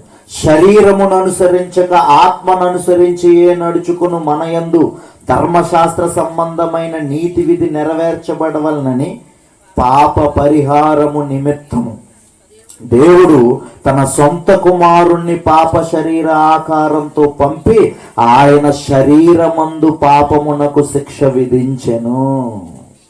ఈ పాపము అనే ఈ తెగులుకి వైద్యం ఆ వైద్యుడు ఎలా చేశాడు అనంటే ఆయన శరీరములోనే శిక్షను విధించుకున్నాడండి. ప్రపంచంలో ఏ వైద్యుడు ఏ రోగానికి చేయనటువంటి ఒక గొప్ప త్యాగాన్ని ఈ వైద్యుడు ప్రభువైన యేసుక్రీస్తు వారు పాపుల కొరకు భూమి మీదకి వచ్చినటువంటి ఆ పాపము అనే తెగులును శాశ్వతంగా తొలగించడానికి భూమి మీదకి వచ్చినటువంటి ప్రభువైన యేసుక్రీస్తు వారు ఆయన చేసిన ట్రీట్మెంట్ ఏంటంటే ఆయన ఏం చేశాడు అనంటే పాప శరీర ఆకారము ధరించుకుని, ఎందుకంటే ఆ తెగులును తీయాలి అనంటే ఆయన ఏమైపోవాలి అనంటే ఏ పాపముతో మానవుడు ఏ శరీరంతో మానవుడు కొట్లాడుతున్నాడో అదే శరీరంతో భూమి మీదకి రావాలి. పరలోకంలో ఆయన ఉండి ఆంపట్టు అంటే మంత్రదండం పట్టుకుని ఆంపట్టు అంటే చేసేయగలడు. కానీ అది మనకు అర్థం కావాలి. నీలో ఉన్న రోగం నీకు అర్థం కావాలి. నీ కొరకు నీకు అర్థమైన తరువాత, నీ కొరకు ఆ వైద్యుడు చేసిన త్యాగం నీకు అర్థమైన తరువాత మరలా భయంకరమైన తెగులుకు నువ్వు పోకూడదు. నువ్వు మరలా తెగులను అంటించుకోకూడదు. ఆయన పరలోకంలో ఉండి ఏ నరుడు పాపం చేయకూడదు అని అనుకుంటే ఖచ్చితంగా మనం అందరం అదే బాటలో ఉంటాం. ఆదాము అవ్వమును ఆ రోజు ఆపలేడ దేవుడు? పండు తినకుండా ఆపలేడ దేవుడు? ఖచ్చితంగా ఆపగలడు. కానీ ఎందుకు ఆపలేదు అని అంటే ఒక స్వేచ్ఛ. మంచేది చెడేదో నీకు తెలియాలి. దేవుడేది దెయ్యమేది నీకు తెలియాలి. పరలోకమేది నరకమేది నీకు తెలియాలి. ఆ స్వేచ్ఛలను ఒక నిర్ణయాన్ని తీసుకోవాలి. ఆ నిర్ణయాన్ని బట్టి శాశ్వతమైనటువంటి లోకంలో నువ్వు నివాసం ఏర్పాటు చేసుకోవాలి. అది ఆయన చిత్తము. అందుకే ఆ పాపానికి ఆయన శిక్షను విధించడానికి ఏం చేశాడు అని అంటే సాక్షాత్తు దేవునితో సమానముగా ఉన్న ప్రభువైన యేసుక్రీస్తు వారు పాప శరీర ఆకారాన్ని ధరించుకున్నాడు. అంటే ఆయన ధరించుకున్న శరీరంలో పాపం ఉందని కాదు దాని అర్థం. ఆయన ధరించుకున్న శరీరంలో పాపం ఉందని కాదు, పాప స్వభావం ఉన్న శరీరాన్ని ఆయన ధరించుకున్నాడు. శరీరానికి ఏముంది? పాప స్వభావం ఉంది. ఆ పాప స్వభావం ఉన్న శరీరాన్ని ఆయన ధరించుకుని భూమి మీదకి వచ్చి 33.5 సంవత్సరాల పాటు పాపంతో పోరాటం, లోకంతో పోరాటం, సాతానుతో పోరాటం చేసి ఆ నీతిమంతుడు 33.5 సంవత్సరాల కాలంలో ఆయనలో ఒక్క పాపం ఉందని కూడా తలంపు ద్వారా, క్రియ ద్వారా, మాట ద్వారా లేకుండా ఆయన భూమి మీద బ్రతికి ఆయన ఏం చేశాడు అని అంటే తండ్రి అయిన దేవుని చిత్త ప్రకారంగా ఇదిగో నరులు చేస్తున్నటువంటి పాపానికి ఆయన ఏం చేశాడు అని అంటే తన శరీరమందు సిలువలో శిక్షను విధించాడంటే. ఎందుకు అనంటే అందరిలోనూ పాపం ఉంది. అందరిలోనూ పాపం ఉంది. ఎందుకు? యేసుక్రీస్తు వారి రక్తమే పాపానికి క్షమాపణగా చేయబడింది అని అంటే అందరిలోనూ పాపం ఉందండి. ఇప్పుడు హెచ్ఐవి ఉన్నటువంటి పేషెంట్ని తీసుకొచ్చి ఆ రక్తాన్ని తీసుకొచ్చి మంచోడికి ఎక్కిచ్చేస్తే ఏమవుతుందండి? అతనికి హెచ్ఐవి వచ్చేస్తుంది. షుగర్ ఉన్నోడిని తీసుకొచ్చి ఆ షుగర్ ఉన్నోడి బ్లడ్ ఇంకొకటికి ఎక్కించామనుకోండి, కొంతకాలానికి ఇతరులో కూడా ఏమొచ్చేస్తుంది? షుగర్ వచ్చేస్తుంది. అందుకే ఒక నరుని రక్తం మరొక నరునికి పనిచేయదు. ఎందుకంటే అందరిలోనూ ఏముందన్నాడు? నివాసము గూడు కట్టుకున్న పాపం ఉంది అందరిలోనూ. కాబట్టి అందరూ పాపానికి పోతున్నారు. కాబట్టి దేవుడు తీసుకున్న జాగ్రత్త ఏంటంటే పాపము లేని, పాపము చెయ్యని తన కుమారుణ్ణి భూమి మీదకు పంపి, పాప శరీర ఆకారంతో భూమి మీదకు పంపి పాపాన్ని ఓడించి, సాతాన్ని ఓడించి, లోకాన్ని ఓడించి, శరీరాశలు, నేత్రాశలు, జీవపుడంబాలు వీటన్నిటినీ జయించి ఆయన కుమారుడు ఏం చేశాడు అనంటే కల్వరిలో 2020 సంవత్సరాల క్రితం ఏం చేశాడు అనంటే మానవులందరి పాపాల నిమిత్తం ఈ వైద్యుడు ఏమైపోయాడు అనంటే రక్తాన్ని తర్పణగా అర్పించి సిలువలో చచ్చిపోయాడంటే. ఎలా చేశాడు ట్రీట్మెంట్ అంటే ఆయన రక్తాన్ని ఇచ్చి ట్రీట్మెంట్ చేశాడు. ఆయన రక్తాన్ని ఇచ్చి ట్రీట్మెంట్ చేశాడు. ఒక నీతిమంతుడు, బలము కలిగినటువంటి ఒక వ్యక్తి రక్తము బలహీనుడికి ఎక్కిస్తే ఆ వ్యక్తి ఎలా లేచి కూర్చుంటున్నాడు ఈరోజు శరీర సంబంధంగా. ఇదిగో ఆ భయంకరమైనటువంటి ఆ పాపాన్ని ఆ సిలువలో తన నీతిమంతుడు నీతితో కూడిన రక్తాన్ని కార్చి ఆయన ఏం చేశాడు అని అంటే ఈరోజు దాన్ని ఎక్కించుకుంటారని మనకు చెప్పలేదు, కానీ ఆ నీతి కార్యాన్ని విశ్వసించండి అని మనకు చెప్పాడండి. ఏం చెప్పాడు? ఆ నీతి కార్యాన్ని విశ్వసించండి అని చెప్పాడు. చూడండి ఆ మాటలు. ఇదే రోమపత్రిక 3వ అధ్యాయము, రోమపత్రిక 3వ అధ్యాయము 23వ వచనం నుంచి చదువుతాను, అందరూ కూడా చూడండి. ఏ భేదము లేదు, అందరూ పాపము చేసి దేవుడు అనుగ్రహించే మహిమను పొందలేకపోతున్నారు. కాబట్టి నమ్మేవాడు ఆయన కృపచేతనే క్రీస్తు యేసునందలి విమోచనము ద్వారా ఉచితముగా నీతిమంతులుగా తీర్చబడుతున్నారు. ఫ్రీ కాస్ట్ తో ట్రీట్మెంట్ చేసేసాడు. ఎంత భయంకరమైనటువంటి ఈ తెగులుకి ఉచితంగా విడుదల అనుగ్రహించేట ఫ్రీ కాస్ట్ తో కృపచేత విమోచనము ద్వారా ఉచితంగా నీతిమంతులుగా తీర్చబడుతున్నారు. పూర్వము చేయబడిన పాపాలను దేవుడు తన ఓర్మి వలన ఉపేక్షించినందున ఆయన తన నీతిని కనపరచవలనని. చూడండి 26లో, క్రీస్తు యేసు రక్తమునందలి విశ్వాసము ద్వారా ఆయనను కరుణాధారముగా బయలుపరిచెను. క్రీస్తు యేసు రక్తమునందలి విశ్వాసము అంటే ఆ కార్చబడిన రక్తాన్ని నువ్వేం చేయాలంటే విశ్వసించాలి. చాలా మంది ఈరోజు కొన్ని తప్పుడు మాటలు మాట్లాడుతున్నారు. 2020 సంవత్సరాల క్రితం కార్చిన రక్తం అండి ఈరోజు మా పాపాలను ఎలా కాపాడుద్దండి? ఆ రక్తాన్ని మీరు ఏమైనా బకెట్లతో దాసారటండి, ఆ రక్తాన్ని మీరు ఏమైనా బ్లడ్ బ్యాంకుల్లో పెట్టారటండి. కొన్ని మూర్ఖపు మాటలు మాట్లాడుతున్నారు కొంతమంది మూర్ఖులు. ఆ రక్తాన్ని తాగండి, ఆ రక్తాన్ని ఎక్కించుకోండి, ఆ రక్తాన్ని నెత్తిమించి పోసుకోండి అని చెప్పలేదు ఆయన. ఆయన చేసిన బలియాగాన్ని ఏం చేయమన్నాడు? విశ్వాసం ఉంచమన్నాడు. ఆ బలియాగాన్ని ఏం చేయాలంటే నేను పాపిని అని నువ్వు అంగీకరించాలి. నేను ఘోరమైన పాపిని, నాలో ఈ లక్షణాలు ఉన్నాయని నీకు అర్థమైతే నేను పాపిని అని నువ్వు అంగీకరించాలి. మోకరించి అయ్యో ప్రభువా, నా పాపాల నిమిత్తం నువ్వు సిలువలో రక్తాన్ని కార్చావా, నా కొరకు నువ్వు శిక్షను అనుభవించావా ప్రభువాని నువ్వేం చేయాలి అంటే మోకరించి వెక్కి ఏడుస్తూ ఆ రక్తాన్ని కార్చిన రక్తాన్ని నువ్వేం చేయాలి? విశ్వసించాలి. అలా విశ్వసించడం వల్ల నువ్వేం చేయబడుతున్నావు అని అంటే ఎలా చేయబడుతున్నావు అంటే దేవుడు అప్పటి కాలము 26వ వచనంలో క్రీస్తు యేసు రక్తమునందలి విశ్వాసము ద్వారా ఆయనను కరుణాధారముగా బయలుపరిచెను.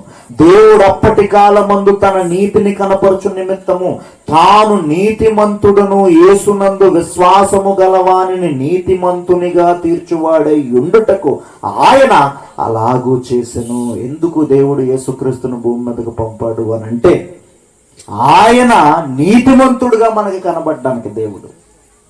దేవుడు నీతిమంతుడు. ఎందుకంటే దేవునికి ఉన్న లక్షణం ఏంటంటే ఆయన నీతిమంతుడు. దేవుడు ఎంత నీతిమంతుడు అని అంటే ఆయన ఏం చెప్తుంది అని అంటే చంపేయమంటుంది. ఎవరినే? మనల్నే. ఎందుకంటే నీతిమంతుడికి ఉన్న గుణం ఏంటంటే నీతిమంతుడు దుర్నీతిని ఏం చేస్తాడో సహించడం. నీతిమంతుడు అనీతిమంతుడితో తిరగడం. నీతిమంతుడు అనీతిమంతుడిని పక్కన పెట్టుకోవడం. మనం అందరం అనీతిమంతులం అయిపోయాం. దేవుడు నీతిమంతుడు కనుక మనందరినీ శిక్షించే స్థానంలో ఉన్నాడు కనుక దేవుడు మనల్ని ఏం చేశాడు అని అంటే ఆయన శిక్షకు మనం ఉగ్రతకు మనం బలవ్వకుండా ప్రభువును పంపించి మనందరి పాపాలను ఆయన మీద పెట్టి మనందరినీ ఆయన ఏం చేశాడు అని అంటే రక్షించుకున్నాడు, నీతిమంతులుగా తీర్చాడు. అందుకే బాప్తిస్మం తీసుకున్న తరువాత దేవుడు మనందరికి పెట్టిన పేరు ఏంటంటే నీతిమంతులు. మనం పేర్లు మార్చుకుంటాం కదండి బాప్తిస్మం తీసుకున్న తర్వాత. మనం మార్చుకోవాల్సిన పని లేదు, ఆల్రెడీ దేవుడు మార్చేశాడు మనందరికి పేర్లు. ఏంటి అని అంటే ఈ కార్యాన్ని ఎవడైతే విశ్వసించాడో వాడికి పెట్టిన పేరు ఏంటంటే నువ్వు నీతిమంతుడు రా అబ్బాయి అన్నాడు, నువ్వు పరిశుద్ధుడు రా అబ్బాయి అన్నాడు. ఆయన పెట్టుకున్నాడు కొన్ని యూనివర్సల్ నేమ్స్. వాటికి మనం సార్థకత తీసుకొస్తే చాలు, అలా బ్రతికితే చాలు. మనం మరలా కొత్త పేర్లు పెట్టేసుకుని ఆ పేర్లను కూనీ చేసేసి ఆ సాక్ష్యాన్ని పాడు చేయాల్సిన పనేం లేదు. దేవుడు మనల్ని మరలా నీతిమంతుడుగా తీర్చాడు అని చెప్తున్నాడు. అంటే ఈ వైద్యుడు భూమి మీదకి వచ్చి ఈ రోగానికి చేసిన ట్రీట్మెంట్ ఏంటంటే ఆ వైద్యుడు ఏమైపోయాడు అని అంటే రోగం కొరకు ఆయన తన రక్తాన్ని ఇచ్చి చచ్చిపోయాడంటే. మన కరోనా సమయంలో వైద్యుల్ని కించపరచడానికి నేను ఈ మాట చెప్తుള്ളത്, కానీ కరోనా సమయంలో చాలామంది వైద్యులు చేసిన ట్రీట్మెంట్ ఏంటంటే కనీసం వైద్యుల్ని రోగిని పట్టుకోలే కదా, రోగిని పట్టుకోలేదు, కనీసం రోగి వంక కూడా చూడలేదు. వాట్సాప్లోనే ట్రీట్మెంట్ అంతా. ఇప్పటికీ కొన్ని హాస్పిటల్ ఏం చేస్తున్నారు, వాట్సాప్లోనే ట్రీట్మెంట్ చేస్తున్నారు. వాట్సాప్లో ఎలా చూస్తున్నారు, వాట్సాప్లోనే చూస్తున్నాడని వాట్సాప్లోనే ప్రిస్క్రిప్షన్ కూడా వాట్సాప్లోనే పెట్టేస్తున్నారు. అంటే అది వారి భయం, అది తప్పని మనం అనకూడదు. ఎందుకంటే ముట్టుకుంటే అంటుకునేది కాబట్టి వారి భయం కొరకు తీసుకునేటటువంటి జాగ్రత్తలు. కానీ ఈ ప్రభువు పరలోకంలో నుంచి చూసి మనందరినీ అలాగే ఒక వీడియో కాల్లో చూసి హాంపట్ అని అనేసుకుంటే చేసేయగలరండి. కానీ ప్రభు అలా చేయలేదు. ఎందుకు అని అంటే నీకు అర్థం కావాలి, నువ్వు చేసిన పాపము ఎంత భయంకరమైందో నీకు అర్థం కావాలి. మరలా ఆ పనికి మాలిన ఆ రోగాన్ని అంటించుకోకుండా నువ్వు ఉండాలి. కనుక ఆయన వైద్యుడిగా భూమి మీదకి వచ్చాడు. పాపం అనే రోగానికి ఆయన ట్రీట్మెంట్ చేశాడు. ఎలా చేశాడు అని అంటే పాప శరీర ఆకారాన్ని ధరించుకుని 33.5 సంవత్సరాలు పాపులతో తిరిగిన, పాపము లేకుండా, పాపపు చూపు, పాపపు ఆలోచన, పాపపు మాట ఇవేమీ లేకుండా పాపులందరి కొరకు నిర్దోషిగా తన రక్తాన్ని, నిష్కలంకమైన తన రక్తాన్ని కల్లూరులో కార్చి దాన్ని విశ్వసించరా అని గొప్ప మార్గాన్ని మన ముందు ఏర్పాటు చేసి వెళ్ళిపోయాడు. ఈరోజు ఎవరైతే నేను పాపిని నేను అంగీకరిస్తున్నారో, విశ్వాసం ఉంచుతున్నారో, వారు ఏం చేయబడుతున్నారో తెలుసా అండి? నీతిమంతులుగా తీర్చబడుతున్నారు. అంటే ఆరోగ్యవంతులు అవుతున్నారు. నేను ఆరోగ్యవంతునండి, నేను ఒప్పుకుంటాను, నేను ఒక ఆరోగ్యవంతుని. నా శరీరంలో రోగాలు ఉండొచ్చు, బట్ నా ఆత్మలో ఏమి లేవు, నా హృదయంలో ఏం లేదంటే పాపం లేదు. ఎందుకంటే ఆ నీతిని నేను విశ్వసించాను, నేను పాపిని నేను ఒప్పుకున్నాను కాబట్టి, ఆ నీతిమంతుడి త్యాగాన్ని నేను గుర్తించాను కాబట్టి, ఇదే మార్గము అని నేను నమ్ముకున్నాను కాబట్టి నేను ఏం చేశాను అని అంటే ఈరోజు విశ్వసించాను, నీతిమంతునిగా మారాను. మీలో చాలామందికి ఒక డౌట్ రావచ్చు, మరి అలాగైతేనండి చాలామంది క్రైస్తవులు బాప్తిస్మం తీసుకున్నారు కదండి, బాప్తిస్మం తీసుకుని చర్చిలకి వెళ్తున్నారు కదండి, చర్చిలకి వెళ్ళి చర్చిల్లోనూ భయంకరమైన పనులే, బయటకు వచ్చిన తర్వాత కూడా భయంకరమైన పనులు లేరా? బాప్తిస్మం తీసుకుని వ్యభిచారం చేస్తున్న దరిద్రులు క్రైస్తవులు లేరా? బాప్తిస్మం తీసుకుని భయంకరమైన మద్యపానం, ఆ భయంకరమైన ఉచ్చులో ఉన్నోళ్ళు లేరా? బాప్తిస్మం తీసుకుని ఇంట్లో సమాధానం లేకుండా భార్యాభర్తలు తిట్టుకుంటున్న వాళ్ళు, కొట్టుకుంటున్న వాళ్ళు లేరా? బాప్తిస్మం తీసుకుని తల్లిదండ్రులను గౌరవించిన వాళ్ళు, బాప్తిస్మం తీసుకుని భయంకరమైన కార్యాలు చేసేవాళ్ళు ఈరోజు ఉన్నారా? లేదంటే ఉన్నారు. మరి క్రీస్తు రక్తము వారి దగ్గరకు వచ్చేసరికి ఎందుకు ఫెయిల్ అయిపోయింది? మరి ఆయన రోగానికి వైద్యం చేశాడు కదా, మరి ఆ వైద్యం చేస్తే ఎందుకు ఆ దరిద్రులు అలాగే ఇంకా అలాగే ఏడుస్తున్నారు? ఆ భయంకరమైన రోగాల్లోనే ఎందుకు ఏడుస్తున్నారు అని అంటే దాని అర్థం ఏంటంటే వారికి దేవుడు వైద్యం చేశాడు, కానీ ఆ వైద్యాన్ని వాళ్ళు ఏం చేశారు? చేయించుకోలేదు. నిజం అండి. రోగం వచ్చింది కదా అని ఇప్పుడు మనం వైద్యుల దగ్గరికి వెళ్ళామనుకోండి, ఆయన మెడిసిన్ రాసి ఇంజక్షన్ రాసాడు అనుకోండి, వాటిని తెచ్చుకున్న తర్వాత మనం ఏం చేయాలి? వాడాలి, మింగాలి, అప్పుడే కదా రోగం తగ్గుద్ది. ఇప్పుడు అలా కాకుండా అక్కడికి వెళ్ళి ఆయన దగ్గరికి వెళ్ళి ఆయన రాసిన లిస్ట్ అంతా బయటకు వచ్చిన తర్వాత నలిపేసి డ్రైనేజ్లో పడేసి ఇంటికి వచ్చేసాం అనుకోండి, ఇంటికి వచ్చేసరికి నువ్వేమైపోతావు? చచ్చిపోతావు. ఇప్పుడు తప్పు ఎవరిది? నీదా? హాస్పిటల్కి వెళ్ళి చూసావు, హాస్పిటల్దా? తప్పు ఎవరిదే? నీదే. తప్పు ఎవరిది అని అంటే మనదే తప్పు, మనదే తప్పు. సంఘానికి వచ్చి సంఘములో ప్రభువు చెప్పిన విధంగా మనం బ్రతకపోతే మనదేనండి తప్పు.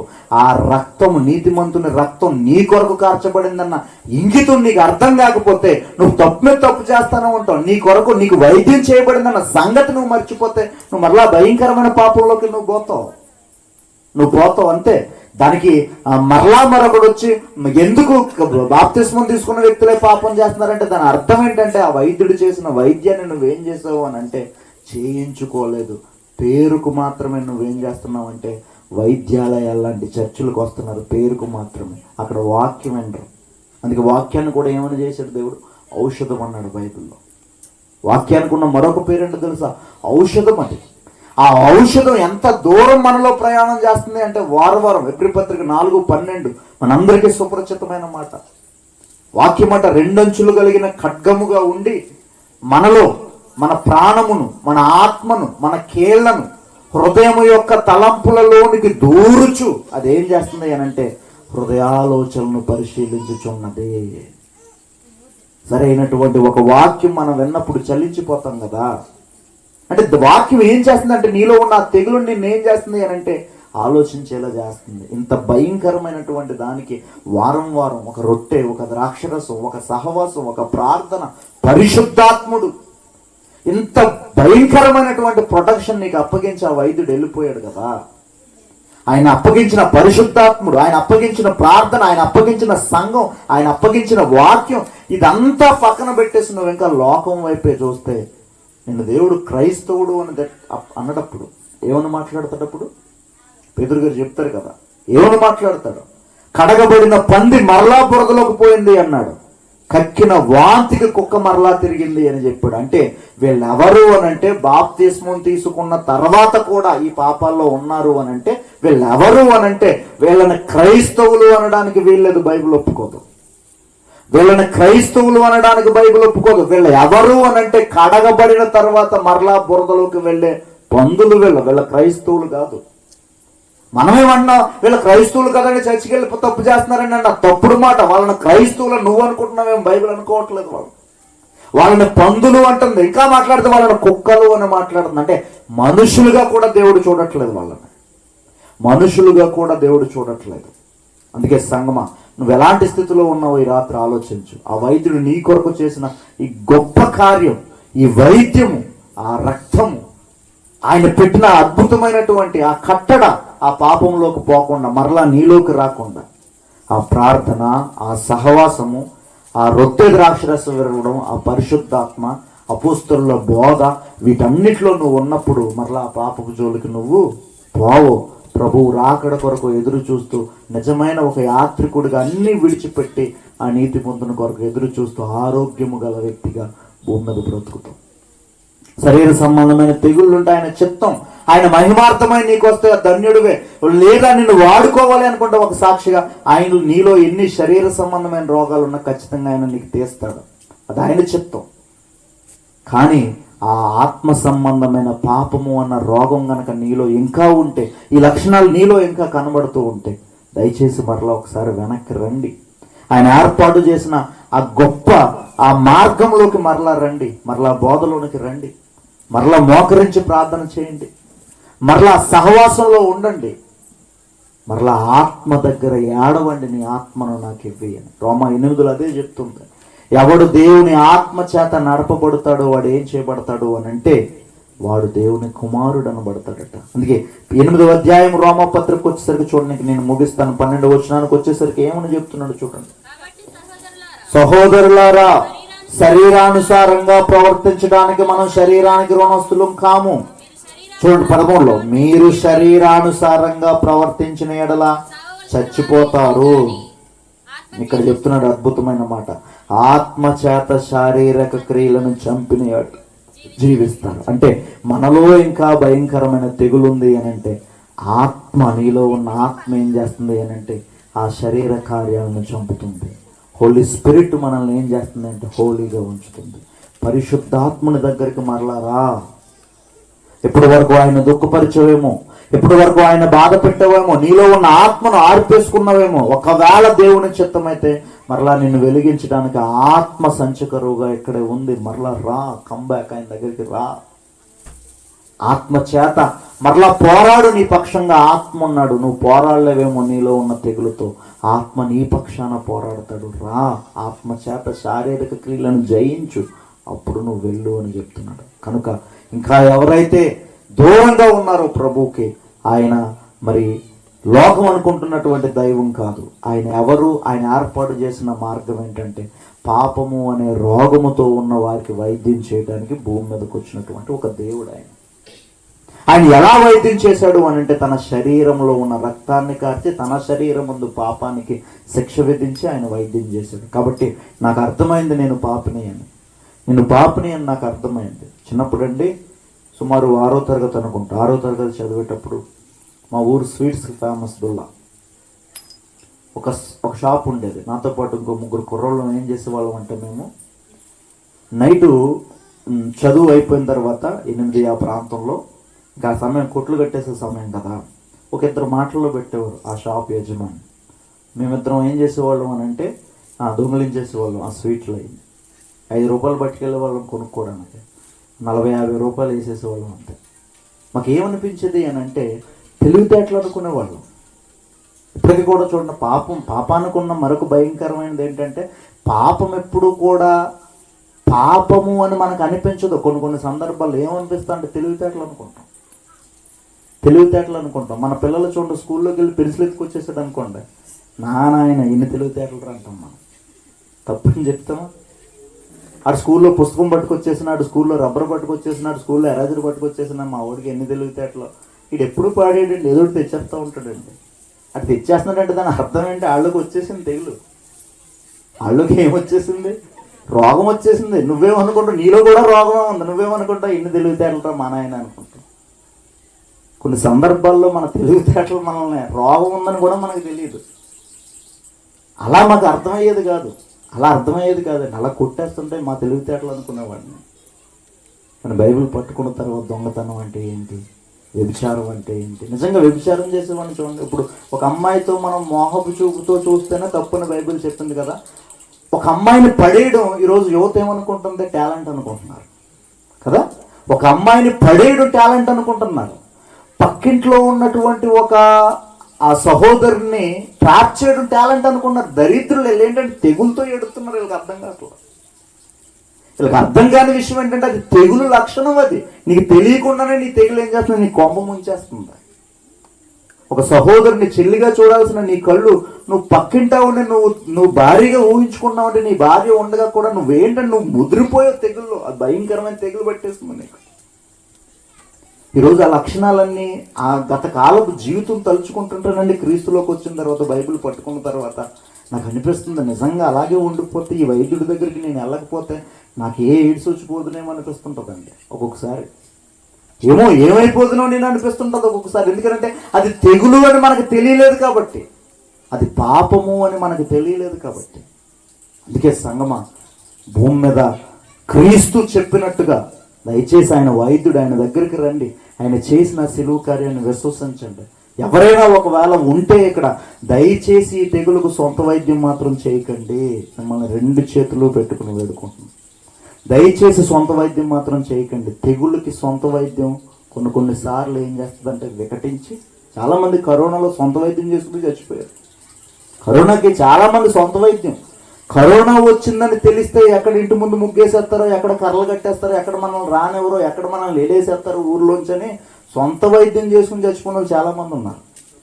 కరోనాకి కానీ లేకపోతే భయంకరమైనటువంటి తెగుళ్ళకి కానీ హార్ట్ అటాక్లకు కానీ సొంత వైద్యాలు పనిచేయవు. వచ్చిందని తెలిస్తే ఎక్కడికి వెళ్ళిపోవాలి? వైద్యుని దగ్గరికి వెళ్ళిపోవాలి. అంతకన్నా ప్రమాదకరమైన లేది పాపం. సొంత వైద్యాలు చేసుకోకుండా ఒక ఆయన అంటున్నాడు, చేసిన పాపమట చెప్పుకుంటే పోద్రా అంటున్నాడండి. నాతో అన్నాడు, చేసిన పాపం చెప్పుకుంటే పోద్రా అన్నాడు.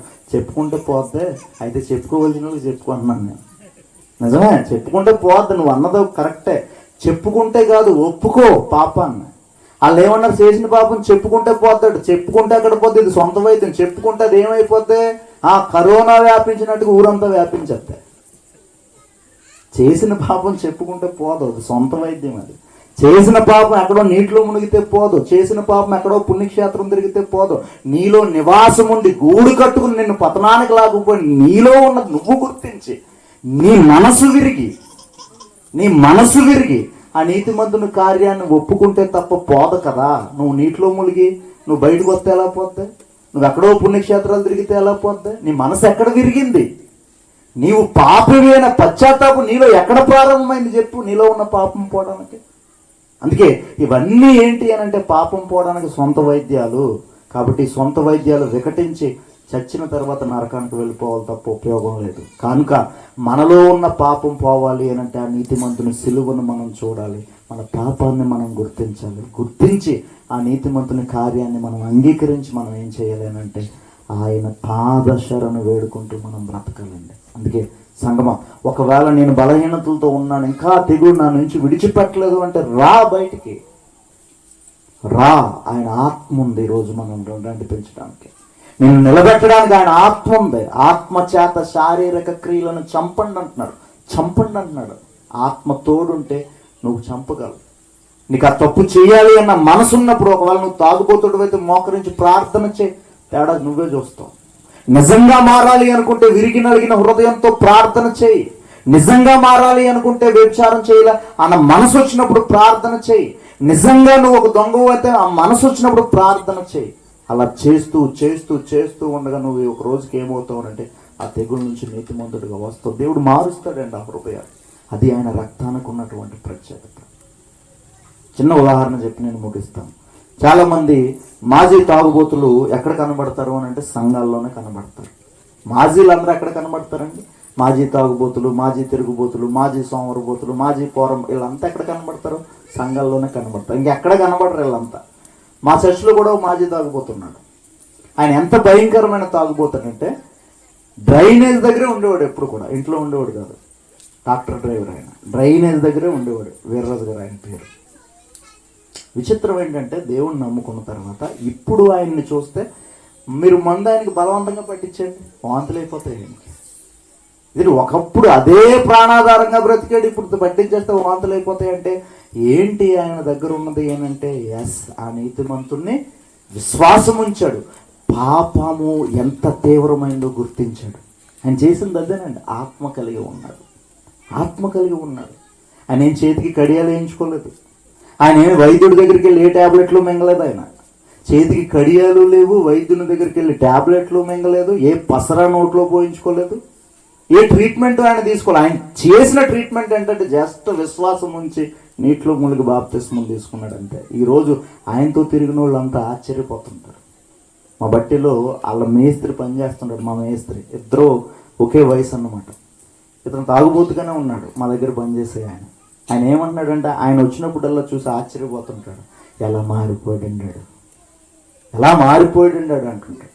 ఎలా సాధ్యమైంది, ఎలా సాధ్యమైంది? నాకు తెలిసిన కొంతమంది ఉన్నారు సహోదరులు, మాల వేసుకుంటారు, కొండకి వెళ్తారు.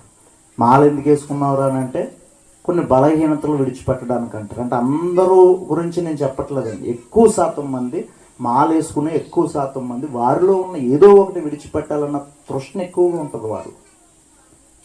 చూడండి, ఆ 40 దినాలు ఉంటారా, 11 దినాలు ఉంటారా, లేకపోతే 21 దినం ఉంటారా, ఉన్న తర్వాత మీరు చూడండి చాలా మంది నాకు తెలిసి ఆ కొండ మీదే ఆ బట్టలు తీయకుండానే తాగుతూ వచ్చేసిన చాలా మందిని చూశాను నేను. ఎలా సాధ్యమైంది? అతనికి ఇతనికి తేడా ఏంటి అంటే అదే దేవుడు అంటే, అదే ఆయన చేసే ట్రీట్మెంట్ అంటే. ఆ పాప భీతి, నువ్వు మారాలన్న కోరిక నీకుంటే ఆ భీతి నేనేం చేస్తుంది అంటే నడిపిస్తుంది ఆయన దగ్గరికి. నువ్వు మారాలి అన్న భీతి నీకు ఉండాలి. అప్పుడు ఆత్మ నీకు తోడుంటాడు. ఆ ఆత్మ సహాయం మనకు అందిస్తుంది. అందుకే ఇప్పటికీ నేను నీతిమంతుణ్ణి కొన్ని సందర్భాల్లో తొట్టిల్లిపోయే సందర్భం ఏదైనా వచ్చిందంటే ఫస్ట్ ఆఫ్ ఆల్ నేను చేసేది ఏంటంటే చెప్తున్నా, భయపడకుండా చెప్తున్నా, మోకరించి నేను ప్రార్థన చేస్తాను. తండ్రి ఇది తప్పు తండ్రి, నా మనసు అటువైపు వెళ్ళకుండా నన్ను కాపాడు తండ్రి. ప్రేయర్ చేసుకుని అలా పైకి లేసేసరికి ప్రశాంతంగా ఉంటుంది, తేలిగ్గా ఉంటుంది. ఎవడన్నా మనకు కీడు చేసాడని ఆటోమేటిక్గా మనం లేచిపోతాం కాళ్ళ మీద అని అనుకుంటాం. అది పాపమే. పగ తీర్చుట నీ పని కాదు, నా పని, నాకు వదిలేండి అన్న వ్యక్తిగా నువ్వు ఒక స్టెప్ తీసుకునే ముందు మోకరించి నీకు ఎవడన్నా కీడు చేశాడేమో, నిన్ను ఎవడన్నా ఇబ్బంది పడుతున్నాడేమో, నువ్వు వెళ్ళకు సీన్లోకి మోకరించు. నిన్ను వెళ్ళి కొట్టమంటే ఒకవేళ ఆ స్వభావం, అప్పుడు ఆత్మ ఏం చెప్తుందంటే మోకరించి అంటుంది. వెంటనే వాక్యం గుర్తొస్తుంది, దేవునికి అప్పగిస్తాం, వాగ్దానం చేసావు కదా తండ్రి, అడు గొడవ నువ్వే చూడంటాం. ఎంత ప్రశాంతంగా ఉంటుంది చూడండి. కనుక సంగమా, పాపము నుంచి అద్భుతమైన రక్షణ, పాపము కొరకు అద్భుతమైన విమోచన ఒక్క బైబిల్ తప్ప భూమి మీద మరేది మనకి ఇవ్వలేదండి. కనుక ఈ భయంకరమైన రోగం మనలో ఎవరికైనా ఉంటే దయచేసి వైద్యుని దగ్గరికి రండి. వైద్యం చేయించుకోవడానికి మాలోడైతే ఏంటి, మాది కూడా అయితే ఏంటి, తగ్గాలి రోగం అంతే కదా. రోగం తగ్గాలి, ఎవడైతే ఏంటి. శరీర సంబంధమైన తెగుల దగ్గర ఈ గుణం ఉన్నప్పుడు, ఈ బుద్ధి ఉన్నప్పుడు, ఆత్మ సంబంధమైన తెగుల దగ్గర ఇది లేకపోతే ఎలాగండి. కనుక అవన్నీ విడిచిపెట్టండి. ఒకవేళ నిజంగా శరీర సంబంధంగా మీరు ఆయన కొలవాలి అని అంటే నేడు భారతదేశంలో ఉన్న బ్రాహ్మణ జాతి కన్నా గొప్ప జాతిలో పుట్టాడు, యోధా జాతిలో పుట్టాడు యేసుక్రీస్తు వారు. మనం ముట్టుకోవడానికి కూడా అర్హత లేదు. ఆయన కనీసం ఆయన గాలిని తాకడానికి కూడా అర్హత లేనటువంటి వ్యక్తులు మనం. యోధా జాతి అంటే అంత గొప్పదే ప్రపంచంలో. అలాంటి జాతిలో పుట్టాడు ఆయన.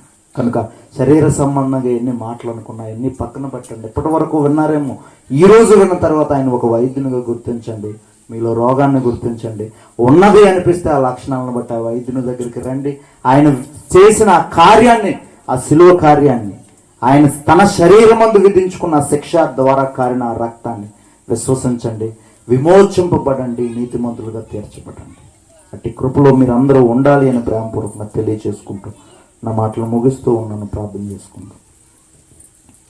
ప్రేమ నమ్మకం కలిగిన మా ప్రియ పరలోకపు తండ్రి, దయగలిగిన మా దేవ, అవును తండ్రి, మాలో ఉన్నది అతిపెద్ద రోగము తండ్రి, పాపం ప్రభు. మాలో నివాసం ఏర్పాటు చేసుకుని ఎన్నో లక్షణాలు మా ద్వారా బయటికి వస్తూ ఉన్న తండ్రి, మాకు అర్థం కాక, మాకు తెలియక నాయన పాపం చేస్తూనే అవి మా తెలివితేటలు అనుకుంటూ ప్రభు, పాపం చేస్తూనే అది మా బ్రతుకు తెరువు అనుకుంటూ ప్రభు, పాపాన్ని మాలో పెంచి పోషించి ఉమ్ముడిపోయిన వాళ్ళం తండ్రి, దయగలిగిన మా తండ్రి.